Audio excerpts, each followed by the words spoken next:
Logos FM. Le coup de projecteur.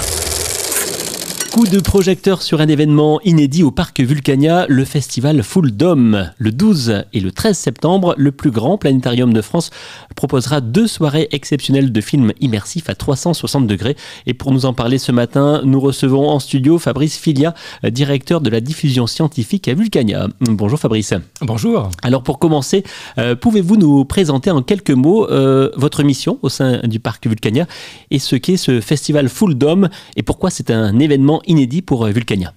Alors, pour ma part, je suis le directeur de la diffusion scientifique, c'est-à-dire que je m'occupe d'une jolie équipe de médiateurs scientifiques qui travaillent à la réception du public. Donc on travaille à la fois sur la conception des contenus sciences de Vulcania, ça peut être des conférences, ça peut être des ateliers pédagogiques pour les scolaires, mais aussi pour le grand public. On est là dans la manipulation, dans des ateliers, dans des rencontres aussi. Des fois, il y a des animations qui s'appellent l'animation racontée par les animateurs de Vulcania. Et là, en gros, c'est découvrir les paysages de la chaîne des Puys, une belle lecture des volcans auvergnats. Donc là, on est dans les volcans. Une animation, les séismes racontés par les animateurs, on parle plutôt des tremblements de terre. Donc là, les visiteurs peuvent poser leurs questions directement au médiateur et avoir les réponses, format 30 minutes. Ou alors la machine Terre racontée par les animateurs, là aussi, c'est pour expliquer le fonctionnement de notre planète. Mais au-delà, on a un événement qui est superbe, qui est lancé cette année pour la première fois dans 9 planétariums en France en même temps. Une sorte de festival de Cannes, mais en plusieurs endroits, ou du court-métrage, un peu comme ce qui se fait à Clermont-Ferrand. On est dans le même état d'esprit, de montrer des courts-métrages inédits de planétarium. Des films qui sont sur ce format dit Full Dome, c'est-à-dire projetés sur la voûte d'un planétarium, donc à 360 degrés. On est dans la salle, on s'installe et on découvre des sujets qui sont complètement différents. Ça va de l'artistique au trait science, au film d'animation pour enfants. On est là pour passer un très bon moment. Et c'est la première fois que ça se fait dans 9 planétariums en même temps. En fait, on fait partie d'un regroupement de planétariums professionnels. Ça s'appelle l'Association des planétariums de langue française, la PLF. Et cette association, jusqu'à présent, faisait quelque chose qui était plutôt de l'ordre du professionnel. Une découverte des films avec un prix du jury des professionnels. Donc chaque année, depuis 4 ans maintenant, on remet à des distributeurs, à des producteurs de films, à des studios de films de planétarium, un prix pour montrer la qualité de leur travail. Et c'était entre professionnels que ça se faisait. Après, ça a un peu évolué avec le planétarium qui reçoit le colloque de cette association chaque année, qui pouvait avoir son public qui assistait aux séances, en plus d'un autre planétarium dans le nord de la France. Et là, cette année, on s'est tous mis d'accord pour dire ceux qui ont envie de partir sur cet événement, on lance en 2025, en septembre 2025, sur ces dates-là, sur ce week-end prochain, pour dire, voilà, le public de tous ces planétariums en même temps va pouvoir découvrir les films en même temps et pouvoir les noter en même temps. Donc c'est le public qui vote, qui s'inscrit pour participer et puis après qui va voter en découvrant 12 films. Alors pas 12 films dans la même soirée, c'est énorme. On a un programme de 5 heures de projection. Donc 2h30 le 12 septembre au soir, le vendredi 12, et puis 2h30 de programmation le lendemain, le samedi 13 au soir. Alors 12 films internationaux qui seront donc à l'affiche sur ces 2 jours. Quelles grandes thématiques vont être mises en avant cette année ? Alors, en fait, on a plusieurs thématiques, c'est très éclectique. On va avoir différents sujets. Donc, on n'a pas, quand on a fait un choix de ces différents films qui allaient être projetés, on a eu une proposition de très nombreux distributeurs de, voilà, nos films, on veut les présenter, on veut les soumettre au jury du festival. Et notre choix s'est porté sur certains de ces films. On a déjà fait une présélection, comme dans tous les festivals.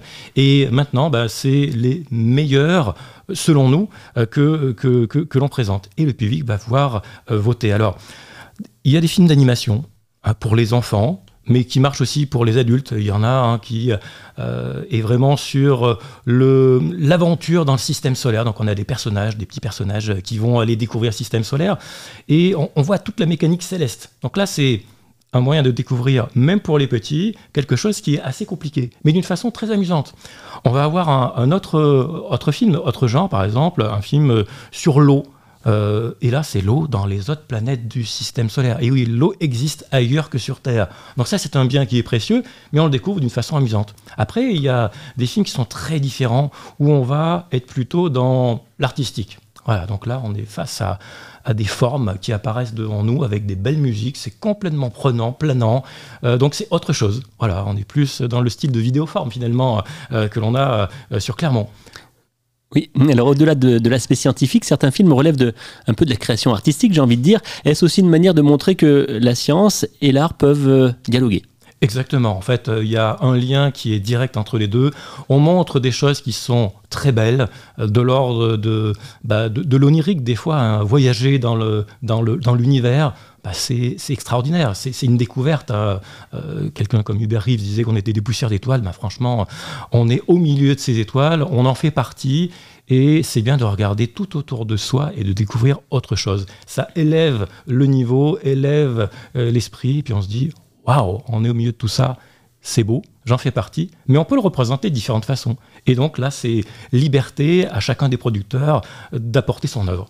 Ce festival est destiné à quel type de public ? Plutôt les passionnés d'astronomie, plutôt la famille ou vraiment tout le monde ? Alors en fait, il y en a pour tout le monde. C'est vraiment tellement... Les propositions sont tellement larges qu'on va trouver des films qui sont plutôt pour ceux qui aiment l'astronomie, qui veulent en savoir plus ou découvrir ce qui se dit aujourd'hui sur le sujet. D'autres qui veulent simplement se divertir et passer un très bon moment. Donc là, c'est aussi moyen de découvrir des choses autres. Et puis ceux qui veulent découvrir des notions plutôt artistiques seront surpris par ce qu'on peut faire dans une salle comme celle-ci où on a un son 7.1, une qualité d'image qui est exceptionnelle, hein, en 10K, donc c'est bien au-delà de ce qu'on a chez soi à la maison. Donc là, c'est bienvenue dans un autre monde et surtout, pendant 2h30, vous êtes ailleurs, quoi. Les projections se tiennent les 12 et 13 septembre donc au Parc Vulcania. Pouvez-vous nous donner quelques informations pratiques, les horaires, les conditions d'accès et les tarifs ? Voilà, alors il faut aller sur le site internet de Vulcania pour s'inscrire. Vous allez avoir une partie réservation, je réserve mes billets. Donc pour les tarifs, il s'agit d'un tarif qui varie selon l'âge. Pour les adultes, on va être à 15 €. Pour les enfants de 6 à 16 ans, 10 €. Et puis pour les enfants de moins de 6 ans, 5 €. Donc là, on s'inscrit pour une des deux dates, ou les deux dates si vraiment on veut faire le tour. Et puis après, une fois qu'on arrive sur place, alors il faut venir vers les 19h sur le site à Vulcania, le parc sera fermé. Et puis vous allez directement côté du planétarium. Dès que vous arrivez sur site, vous présentez au billet et vous allez vous installer dans la salle. Il y aura moyen pour ceux qui le souhaitent de se restaurer sur place, la possibilité de prendre des sandwichs ou autre. Parce que la soirée est quand même assez longue. Sachez qu'il y a un entracte quand même au milieu, parce que voilà, 2h30 de projection, quand on est assis, on a besoin aussi de se défouler un petit peu. On va avoir à chaque fois qu'un film est projeté, un petit moment pour discuter du film, et puis pour pouvoir voter, un petit instant qui est fait pour ça. À la fin, on laisse son bulletin dans la bannette, et puis nous, on fera le dépouillement. On va regrouper tous les votes de tous les planétariums pour, après, dire quel est le prix du public pour ce festival Full Dome 2025. Pour terminer, Fabrice, Vulcania est déjà reconnu pour son rôle de médiation scientifique. En accueillant ce festival chaque année, que souhaitez-vous apporter de plus à vos visiteurs ? En fait, on veut que le public auvergnat se rende compte qu'ils ont un objet qui est juste extraordinaire, un outil fantastique, le plus grand planétarium de France, mais c'est aussi un des mieux dotés au monde du point de vue de son imagerie, de son système numérique. C'est ce qui se fait de mieux aujourd'hui. Donc avoir un tel outil, on veut l'ouvrir à tout un chacun, permettre à chacun de se dire on a un outil culturel qu'il ne faut surtout pas manquer. C'est une richesse que l'on a ici en Auvergne. Donc il faut en profiter. Merci Fabrice Filia, vous êtes le directeur donc de la diffusion scientifique à Vulcania. Et rendez-vous les 12 et 13 septembre à Vulcania pour vivre donc cette expérience unique du festival Full Dome. Infos et billetterie, vous l'avez compris, sur vulcania.com. Alors ne tardez pas, les places bien sûr sont limitées. Merci. Merci à vous.